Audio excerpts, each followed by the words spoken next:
Hello friends, हम लोग शुरू किए हैं सेल सीरीज। सेल सीरीज में हम लोग कुछ बातें कर चुके हैं। पिछले लेक्चर में हम लोग सेल थ्योरी को समझे थे, कोशिका का सिद्धांत को समझे थे। उसमें हम लोग अच्छी तरह से बात कर चुके थे कि कोशिका का किस तरह से सिद्धांत, मतलब कोशिका किस तरह से डेवलप करता है। मतलब इनिशियली जो थ्योरी दिया था वो किसने दिया था, तो हम लोग सीखे थे कि सिल्डन और स्वान। जो ऑब्जेक्टिव क्वेश्चन बनता है कि कोशिका का सिद्धांत किसने दिया था, यही क्वेश्चन बनता है, तो आप याद रखिएगा सिल्डन और स्वान ने दिया था। सिल्डन और स्वान जो थे ये जर्मन थे, याद रखिए। जर्मन का एक जोलॉजिस्ट है, दूसरा बॉटनिस्ट है। ये याद रखिएगा कि जगह कहाँ से बिलोंग करता है, सिल्डन और स्वान। तो ये दो नाम है, एक ही नाम नहीं है, दो नाम है, सिल्डन और स्वान। तो ये जर्मन से बिलोंग करते हैं, जर्मनी से बिलोंग करते हैं, ठीक है। ये जर्मन साइंटिस्ट है जो कि एक जियोलॉजिस्ट और दूसरा बॉटनिस्ट है। एक आदमी कौन सी एनिमल्स के ऊपर काम किया था और दूसरा किसके ऊपर बात काम किया था। जैसे स्वांग है तो बॉटनिस्ट थे जो कि एनिमल्स के ऊपर काम किए थे। तो अच्छी तरह से ये बात हम लोग को याद होनी चाहिए। उसमें अच्छी तरह से समझ चुके थे जो सेल थ्योरी जो दिया गया था 1839 ईस्वी में दिया गया था, बल्कि सब उसके डिटेल्स में अच्छी तरह से हम लोग पिछले लेक्चर में कर चुके हैं। इस लेक्चर में जो हम लोग बात करने वाले टाइप्स ऑफ सेल के बारे में, कोशिका का जो प्रकार है उसके बारे में बात करेंगे। यहाँ पे बेस होगा अंदर में जो हम लोग पढ़े कि सेल का हम लोग स्ट्रक्चर भी पढ़ चुके हैं।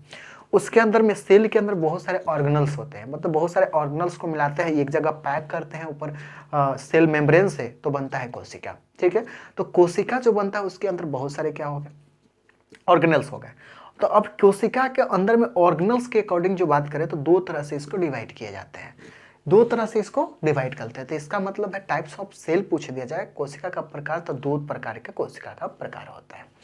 एक होता है प्रोकैरियोटिक, दूसरा होता है यूकैरियोटिक। प्रोकैरियोटिक होता है वो होता है प्रिमिटिव, मतलब पुराना। जैसे याद रखिएगा कोई भी ऑब्जेक्ट को हम लोग बनाते हैं खुद से, जैसे ड्राइंग कर रहे हैं, तो जब पहले जब ड्राइंग करते हैं तो अच्छा नहीं बनता है, खराब ही बन जाता है। जब धीरे धीरे से हम लोग सीख जाते हैं तो उसके बाद हम लोग अच्छा बना लेते हैं। सिमिलर ऐसा ही याद रखिए, जब कोशिका जब बनाया गया होगा उस समय फर्स्ट में जो बनाया गया वो प्रोकैरियोटिक बनाया गया। इसका मतलब ये जो था इसमें ये अच्छा तरह से वेल डेवलप नहीं था सेल। इसके अंदर में आप देखेंगे तो न्यूक्लियस नहीं होता है। न्यूक्लियस का मटेरियल जो होता है वो साइटोप्लाज्मा के अंदर में, जैसे कोशिका जो अंदर द्रव होता है उसमें ये मिला हुआ रहता है। जैसे यूकैरियोटिक के अंदर में आता है तो ये वेल डिफाइंड होता है, ये कंप्लीट सेल माना जाता है इसको। मतलब सिंपल सी बात है, जब सेल बनाया गया होगा शुरू में तो ये प्रोकैरियोटिक बनाया गया, इसका मतलब अच्छा सेल नहीं बना।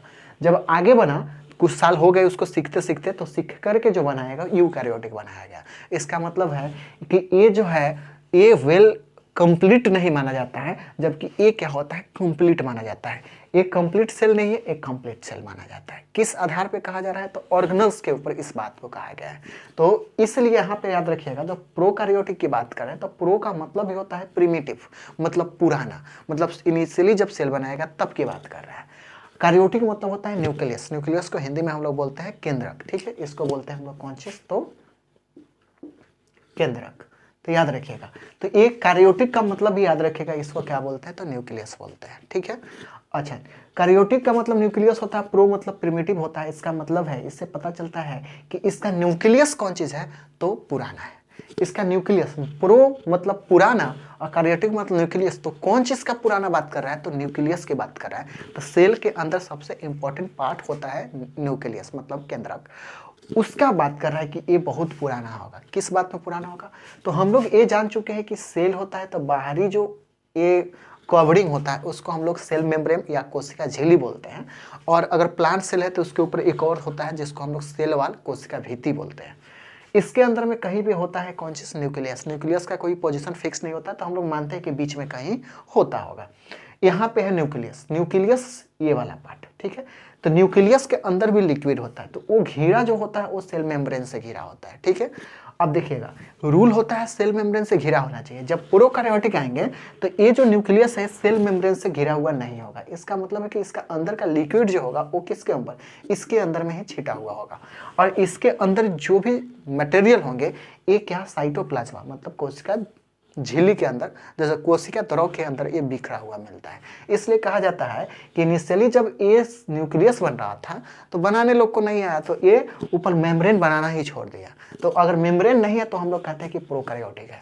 और जब यही चीज जब आगे सीख गए, जब अच्छी तरह से इस सेल को बनाया गया, तो अंदर में जो ये न्यूक्लियस बनाया गया, मतलब केंद्रक बनाया गया, उसका एक कवर भी बनाया गया और इसका लिक्विड जो है अलग हो गया। जैसे कवर कर देंगे तो अंदर का लिक्विड अलग हो जाएगा, बाहर का लिक्विड अलग हो जाएगा।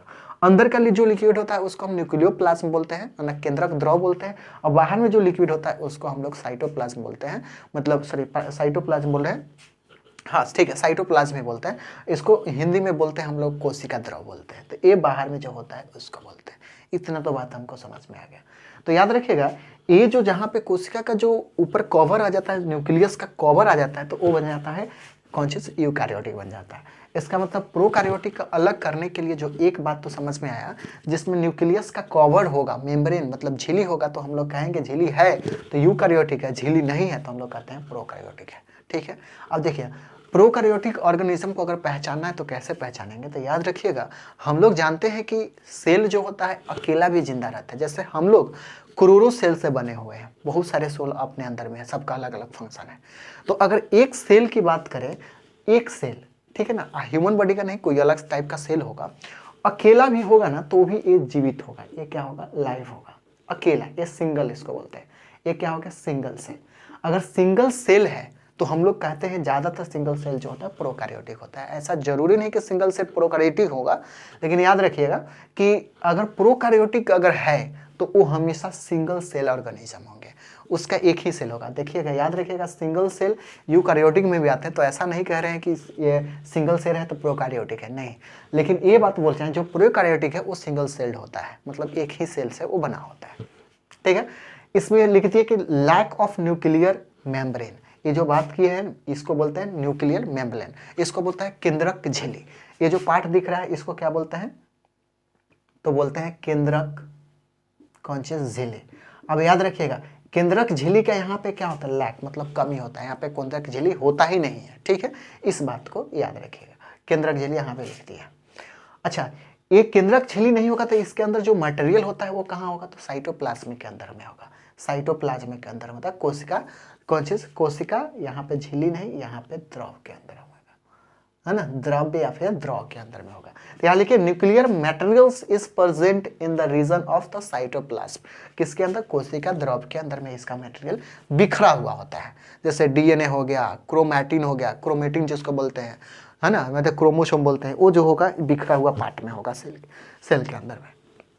अब देखिएगा और भी जो होता है, जैसे हम लोग जानते हैं इसके अंदर में कहीं माइटोकॉन्ड्रिया भी होता है, और माइटोकॉन्ड्रिया होता है इसका भी एक कवर होता है, ठीक है, इसके भी कवर से घिरा हुआ होता है। तो यहाँ पे लिखे है कि बाउंड्स ऑर्गेनल्स ऑफ सेंट होते हैं, बाउंड्स जो बाउंड, इसमें जो ऑर्गेनल्स और भी चीज होता है, जो ऑर्गेनल्स बाउंड होते हैं, बांधा हुआ होता है एक कवर से, वो सब चीज क्या होते हैं, ऑब्सेंट होते हैं। जैसे माइटोकॉन्ड्रिया जो होता है प्रोकैरियोटिक के अंदर में नहीं होता है, लाइसोसोम नहीं होता है, गोल्गी बॉडीज नहीं होता है, तो माना जाता है कि जो बाउंड, जो ऊपर का कवरिंग जैसा न्यूक्लियस हो गया, न्यूक्लियर कवरिंग था तो यहाँ कवरिंग हटा दिया गया, वो भी नहीं है। माइटोकॉन्ड्रिया है, माइटोकॉन्ड्रिया कवरिंग था, वो भी नहीं है किसके, प्रोकैरियोटिक के अंदर में। जैसे लाइसोसोम हो गया, ये भी नहीं है, गोल्गी बॉडी है, ये भी नहीं है। तो कहा जाता है कि जो बाउंड ऑर्गेनल्स जो होता है सेल के अंदर में, प्रोकैरियोटिक के अंदर में नहीं होता है। अब एग्जाम्पल के याद रख लीजिएगा कौन कौन इसके अंदर में आएगा, जैसे वायरस, ठीक है, वायरस एक्चुअली ये जो होता है जीवित भी माना जाता है, मृत भी माना जाता है। जीवित कब माना जाता है, जबकि ह्यूमन बॉडी के अंदर में आ जाएगा, किसी बॉडी के अंदर समा जाएगा, है ना, तो वो कहा जाता है कि वो जीवित है। ठीक है, अगर वो अकेला कहीं इंडिपेंडेंटली कहीं घूम रहा है तो माना जाता है कि वो मृत है। ठीक है, बैक्टीरिया भी क्या होता है, तो याद रखिए प्रोकैरियोटिक होता है। साइटोबैक्टीरिया भी प्रोकैरियोटिक, अलगी ये क्या होता है, प्रोकैरियोटिक के अंदर में आता है। आपसे पूछ दिया जाए, क्वेश्चन बन सकता है कि प्रोकैरियोटिक के अंदर में माइटोकॉन्ड्रिया कितना होता है, तो याद रखिए माइटोकॉन्ड्रिया इसके अंदर 0 होता है, होता ही नहीं है। ठीक है, अच्छा आपसे पूछ दिया जाए कि प्रोकैरियोटिक में सबसे स्मॉलेस्ट सेल कौन सा होता है, तो याद रखिएगा ये होता है माइकोप्लाज्म। ऐसे हम लोग जानते हैं कि वर्ल्ड का सबसे स्मॉलेस्ट अगर सेल पूछ दिया जाए तो आपको बताना क्या होता है, तो माइकोप्लाज्म, इसका पूरा नाम है माइक्रोप्लाज्म गैलीसेप्टिकम नाम है, तो ये होता है सबसे स्मॉलेस्ट।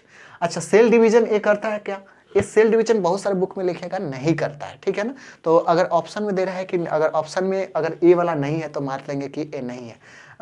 बहुत सारे बुक में देखेंगे ये सेल डिवीजन करता है नहीं, क्योंकि सिंगल सेल है तो क्या डिवीजन कर रहा है, ऐसा करके। लेकिन याद रखिए अगर उस बहुत सारे ऐसे ऑर्गेनिज्म करते भी है तो करेंगे तो वो कर देंगे फिजन या फिर वर्डिंग प्रोसेस से अपना सेल डिवीजन करते हैं। इतना याद रखिएगा। इनका रेस्पिरेशन जो होता है, क्योंकि हम लोग जानते हैं कि जो ये एनर्जी जो फॉर्म करता है सेल कहाँ से, माइटोकॉन्ड्रिया के अंदर में पड़ता है। तो फिर रेस्पिरेशन के लिए ऑक्सीजन जो लेने का काम करता है माइटोकॉन्ड्रिया लेता है, वहाँ से एनर्जी फॉर्म करता है।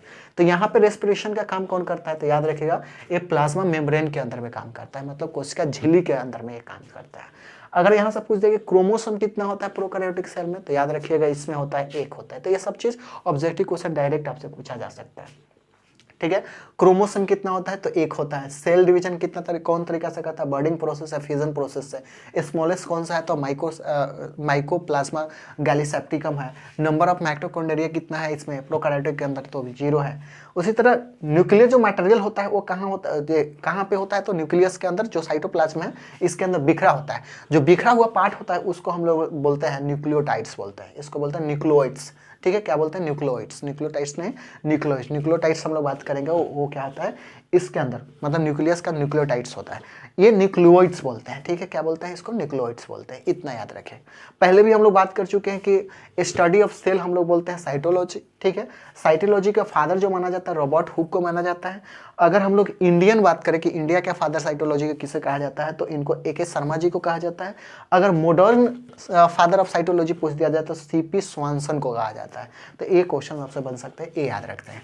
अब हम लोग बात कर लेते हैं किसके बारे में, तो यूकैरियोटिक के बारे में, ठीक है, इसके बारे में। अब चलिए अब हम लोग बात कर लेते हैं किसके बारे में, तो यूकैरियोटिक के बारे में। हम लोग जान चुके हैं कि 2 पार्ट्स में होता है, तो एक यूकैरियोटिक एक प्रोकैरियोटिक। प्रोकैरियोटिक अच्छी तरह से समझ चुके हैं। यूकैरियोटिक ये क्या है, वेल डेवलप्ड हम लोग कह चुके हैं। वेल डेवलप इस मामले में कि इसके अंदर जो कोशिका होता है इसके अंदर में जो भी ऑर्गेनल्स होते हैं वो बाउंड ऑर्गेनल्स होते हैं, ठीक है। जैसे याद रखिए कुछ बातें कि यूकैरियोटिक को हम लोग कंप्लीट सेल बोलते हैं, याद रखिएगा ये क्या है, कंप्लीट सेल बोलते हैं। अच्छा, इसमें जो भी ऑर्गेनल्स हम लोग बोलते थे उसका बाउंड ऑर्गेनल्स इसमें नहीं था, किसके अंदर, प्रोकैरियोटिक के अंदर। लेकिन इसमें जो होता है प्रेजेंट होता है बाउंड ऑर्गेनल्स इसके अंदर में, जैसे माइटोकॉन्ड्रिया होता है, गोल्गी बॉडीज होता है, इसका लाइसोसोम होता है, सभी चीज इसके अंदर प्रेजेंट होता है। जैसे उसमें नहीं था इसमें प्रेजेंट होता है। अब देखिएगा जैसे प्रोकैरियोटिक हम लोग बात करते हैं यूनिसेलुलर होता है, मतलब सिंगल सेल से बना होता है, यूनिसेलुलर होता है। जबकि ये जो होता है यूकैरियोटिक ये यूनिसेलुलर मतलब एक कोशिकीय भी होता है, साथ में मल्टी सेलुलर मतलब कि ये बहुकोशिकीय भी होता है। तो दोनों आपको याद रखना है, ठीक है। अब देखिएगा यहाँ पे न्यूक्लियर जो मेम्ब्रेन होता है वो क्या होता है, प्रेजेंट होता है। जैसे हम लोग बात कर लिए कि ये सेल है तो बाहरी ये हो गया कहाँ, इसको बाहर में सेल मेम्ब्रेन बोलते हैं, कोशिका झिल्ली बोलते हैं। इसके अंदर ये न्यूक्लियस हो गया, तो न्यूक्लियस भी एक बाउंड होगा किस चीज से, तो वो बाउंड होगा केंद्रक झिल्ली से। एक कवर होता है, उस कवर से बाउंड, उस कवर को हम लोग बोलते हैं कौन चीज, तो कोशिका झिल्ली बोलते हैं। अब देखिएगा यहाँ पे बाहर में तो कोशिका झिल्ली बोलते हैं, जब अंदर वाला जब एक इसको न्यूक्लियस को घेरा हो तो इसको बोलते हैं हम लोग केंद्रक झिल्ली, ठीक है। बाहर वाले को कौन चीज बोलते हैं, कोशिका झिल्ली। अंदर में जो न्यूक्लियस को घेर के रखा हुआ है उसको हम लोग बोलते हैं कौन सी, केंद्रक झिल्ली। तो याद रखें इंग्लिश में इसको हम लोग बोलते हैं न्यूक्लियर मेम्ब्रेन, इतना याद रखें। ये इसके अंदर प्रेजेंट होता है। इसका मतलब है कि ये आ करके अंदर में जो लिक्विड होता है और बाहर में लिक्विड होता है उसको 2 पार्ट्स में डिवाइड करता है। अंदर में जो लिक्विड होता है इसको हम लोग बोलते हैं कौन सा, न्यूक्लियो प्लाज्मा, ठीक है, इसको बोलते हैं न्यूक्लियोप्लाज्म, ठीक है। और जो बाहर में होता है उसको बोलते हैं हम लोग साइटोप्लाज्म, ठीक है। हिंदी में क्या बोलते हैं इसको, न्यूक्लियोप्लाज्म केंद्रक द्रव बोलते हैं, जबकि बाहर में जो होता है उसको कोशिका द्रव बोलते हैं। इतना बात याद रखें। और दोनों को जब मिला देते हैं तो उसको बोलते हैं प्रोटोप्लाज्म, उसको हिंदी में बोलते हैं जीव द्रव, ठीक है। इतना पिछले बार भी बात कर चुके हैं, लाइन से देखें तो समझ में आ जाएगा। अब याद रखिएगा ए हो गया क्या, सेपरेट। अब अंदर में इसका ऑर्गेनल्स एक जगह इकट्ठा होगा, तो इस इकट्ठा में कहीं पे एक जगह होता है न्यूक्लियोलस। इसका काम इंपॉर्टेंट है, बात करेंगे जब सेपरेट करेंगे इस बारे में, ठीक है। तो याद रखें न्यूक्लियोलस जो होता है वो क्या, न्यूक्लियस के अंदर में प्रेजेंट होता है, ये बाहर में नहीं होता है, एक ही न्यूक्लियस के अंदर में न्यूक्लियोलस होता है, ठीक है। इतना समझ में आया। अगर आपसे पूछ दे बिगेस्ट सिंगल सेल कौन सा होता है, बिगेस्ट सिंगल सेल, याद रखिएगा उसमें क्या किए हैं हम लोग, बात की है स्मॉलेस्ट कॉन्शियस सिंगल सेल के बारे में। तो वो कौन था, तो माइकोप्लाज्म था, माइकोप्लाज्म गैलीसेप्टिकम था। इसके अंदर बिगेस्ट सिंगल सेल आपसे पूछ दिया जाए तो याद रखिएगा एसिटाबुलेरिया होता है। कौन होता है, एसिटाबुलेरिया। याद रखिएगा अगर आपसे पूछ दिया जाए कि सिंगल सेल मतलब एक सेल वाला सबसे छोटा सेल कौन सा है, तो याद रखिएगा वो कौन चीज है, तो आपको माइकोप्लाज्म ही बोलना पड़ेगा, ठीक है। और माइकोप्लाज्म किस तरह का है, तो याद रखिएगा वो प्रोकैरियोटिक है। उसी तरह आपसे पूछ दिया जाए कि सबसे बड़ा सेल, सिंगल सबसे बड़ा सेल कौन सा होता है, तो आपको याद रखना है एसिटाबुलेरिया, ठीक है। और एक किस तरह का सेल होता है, तो याद रखना है ये यूकैरियोटिक होता है। ये समझ में अच्छी तरह से आया। अच्छा, न्यूक्लियस के अंदर में याद रखिए क्रोमैटिन होता है, ठीक है। ये इंपॉर्टेंट होता है, किससे बना होता है, तो हम लोग जानते हैं कि ये हिस्टोन प्रोटीन और डीएनए से बना होता है। तो हम लोग बात करेंगे ये क्या है। एक्चुअली याद रखिए कि न्यूक्लियस के अंदर तो एक तो यहाँ से एक वर्ड पर्ची का न्यूक्लियोलस होता है और साथ में हम लोग को न्यूक्लियस के अंदर एक क्रोमैटिन होता है, ठीक है। ये किसके अंदर, न्यूक्लियस के अंदर होता है। एग्जाम्पल के तौर पे याद रखिएगा कि प्रोकैरियोटिक सॉरी यूकैरियोटिक के अंदर में कौन कौन आएगा, तो यूकैरियोटिक में याद रखिए प्रोटिस्टा आता है, ठीक है। और कुछ ऐसे प्रोटिस्टा है जो उसमें भी लिखा जाता है, मैक्सिमम है किसका, प्रोटिस्टा जो हम लोग कहते हैं कि यूकैरियोटिक के अंदर में आता है। तो इतना याद करें कि ये क्या प्रोटिस्टा है, सम हटा देते हैं, ठीक है। फंगी भी जो आता है यूकैरियोटिक के अंदर, प्लांट्स और एनिमल्स भी क्या होता है, तो यूकैरियोटिक के अंदर। मतलब हम लोग का जो सेल होगा किस में आएगा, तो हम लोग का सेल आता है एनिमल्स मतलब यूकैरियोटिक के अंदर में आता है। उसी तरह प्लांट का भी सेल जो होता है यूकैरियोटिक में आता है। इतना आपको याद रखना है। उसके बाद याद रख लीजिए जो न्यूक्लियस जो है कंप्लीटली बाउंड होता है। न्यूक्लियस मतलब बांध के बाउंड होता है, किस चीज से बाउंड होता है, तो याद रखिए मेम्ब्रेन से। उस मेम्ब्रेन को क्या बोल रहे हैं हम लोग, तो न्यूक्लियर मेम्ब्रेन मतलब केंद्रक झिल्ली बोल रहे हैं, उससे बाउंड होता है। इस बात को लिए एज द लाइव ऑर्गेनिज्म, मतलब इसका कहने का मतलब है कि यूकैरियोटिक जो होता है ना, जो उसका न्यूक्लियस होता है वो बाउंड होता है। लगभग जितने भी जीवित है सब का अगर बात कर ले तो न्यूक्लियस होगा तो बाउंड होगा, लेकिन छोड़ के किसको, तो बैक्टीरिया मतलब जीवाणु को छोड़ के, ब्लू ग्रीन सेल को छोड़कर, नील हरित कोशिका को छोड़ करके, ठीक है। कहा जाता है जैसे हम लोग जानते हैं कि बैक्टीरिया कौन सा है, प्रोकैरियोटिक में, ब्लू ग्रीन सेल भी कौन सा है, प्रोकैरियोटिक है। तो ये दोनों तो इसमें आएगा नहीं यूकैरियोटिक के अंदर में, तो ये भी तो जीवित है। तो इसलिए यहाँ लिखे as live organism, live organism की बात कर रहे हैं। तो ये लाइव तो है लेकिन इसके अंदर में न्यूक्लियस होता ही नहीं, इसके अंदर होता ही नहीं, तो इसको हटा देते। तो बल्कि ज़्यादातर जो होता है जीवित है तो उसके जो न्यूक्लियस होता है वो जिंदा ही होता है, ऐसा कहने का बात है। अब इतना बात आपको समझ में आया होगा। अब हम लोग समझ लेते हैं कि दोनों को जब एक ग्राफ बना कर आपको बता देते हैं कौन इसमें इंपॉर्टेंट है, जो याद रखना होगा प्रोकैरियोटिक में क्या डिफरेंस होता है और यूकैरियोटिक में क्या डिफरेंस होता है, एक टेबल वाइज। अब चलिए इसमें हम लोग बात कर रहे हैं दोनों में डिफरेंसेस क्या होता है। देखिए एक साइड लिखे प्रोकैरियोटिक मतलब प्रो कोशिका मतलब प्रोकैरियोटिक कोशिका, इसके अंदर में लिखे यूकैरियोटिक मतलब यूकैरियोटिक कोशिका। दोनों में क्या डिफरेंस होता है, याद रखिए प्रोकैरियोटिक जो होता है क्योंकि जान चुके हैं सिंगल सेल होता है तो स्मॉलेस्ट होता है, सबसे छोटे छोटे होते हैं, ज़्यादा बड़ा नहीं होता है, इसलिए size of the cell generally क्या होता है, स्मॉल होता है। जबकि ये सिंगल सेल भी हो सकता है और क्या होता है मल्टीपल सेल भी हो सकते हैं, तो इसलिए इसको बोलते हैं साइज ऑफ द सेल क्या जनरली लार्ज होता है। हम लोग क्या है लार्जिंग के अंदर में आएगा, जैसे वायरस की बात करें तो क्या आ जाता है, स्मॉल हो जाता है। तो हम लोग कहते हैं कि ये छोटा होता है, ये क्या होता है साइज में बड़ा होता है, जनरली ऐसा होता है। अब याद रखें इसके अंदर जो न्यूक्लियस कहा जाता है कि ऑब्सेंट, न्यूक्लियस का जो मेम्ब्रेन होता ही नहीं, तो हम लोग कहते हैं कि कोई वेल डिफाइंड न्यूक्लियस होता नहीं, तो हम लोग मान लेते हैं कि इसके अंदर न्यूक्लियस नहीं होता है। जबकि इसके अंदर न्यूक्लियस प्रेजेंट होता है, इसमें कंप्लीटली क्या होता है न्यूक्लियस होता है मेम्ब्रेन के साथ में, ठीक है। इसको हम लोग पहले ही बात करते हैं, इसको क्या प्रिमिटिव बोलते हैं मतलब पुराना सेल माना जाता है, इसको बोलते हैं न्यूएस्ट सेल मतलब इसको कंप्लीट सेल बोलते हैं। इतना बात समझ में। इसमें याद रखिए क्रोमोसोम क्या होता है, एक होता है, जबकि इसमें क्या होता है क्रोमोसोम मोर देन वन होता है, एक से ज्यादा इसके अंदर में होता है। ये सेल डिवीजन जो करता है ये फिजन या फिर बर्डिंग प्रोसेस से करता है, ठीक है। जैसे हाइड्रा भी जानते हैं बर्डिंग प्रोसेस से क्या करता है, फिजन अपना सेल डिवीजन करता है। और इसमें क्या होता है मियोसिस भी होता है, म्यूटोसिस से करता है अपना सेल डिवीजन यूकैरियोटिक वाला। अच्छा ये रिस्पिरेशन जो इसका प्रोसेस होता है वो कहाँ से होता है, तो याद रखिए सेल मेम्ब्रेन से होता है, जबकि इसका रेस्पिरेशन जो होता है मटेरियल्स कर सकता है वो किसका, माइटोकॉन्ड्रिया के अंदर से होता है। तो याद रखिएगा इसका ऑक्सीजन लेने का काम कौन सा, माइटोकॉन्ड्रिया करता है। तो हम लोग कहते हैं कि एयर रेस्पिरेशन का जो प्रोसेस होता है कहाँ से होता है, तो माइटोकॉन्ड्रिया से, जबकि इसके अंदर सेल मेम्ब्रेन से होता है। तो ये डिफरेंसेस है किसके अंदर में, प्रोकैरियोटिक और यूकैरियोटिक के अंदर में। इतना बात आपको समझ में आया होगा। नेक्स्ट लेक्चर जो हम लोग बात करने वाले हैं, क्योंकि हम लोग बेसिक बातें कर चुके, टाइप्स भी समझ चुके, तो हम लोग जानते हैं कि सेल होता है तो एक बाहर में क्या होता है सेल वॉल, और उसके अंदर में एक और होता है कौन सा, सेल मेम्ब्रेन। तो पहले हम लोग बात करेंगे किसके ऊपर, तो सेल वॉल के बारे में, ठीक है, मतलब कोशिका भित्ति के बारे में। इसके बारे में पूरा अच्छी तरह से समझ लेंगे, इससे क्वेश्चंस क्या बन सकते हैं और आगे क्या क्या होगा। तो पहले हम लोग नेक्स्ट लेक्चर में सेल वॉल को कंप्लीट करने वाले हैं। आई होप इतना बात आपको समझ में आया होगा। नेक्स्ट लेक्चर में हम लोग बात करेंगे सेल वॉल। तो चलिए फिर मिलते हैं नेक्स्ट वीडियो में, जब तक एंजॉय करें और पढ़ाई करें।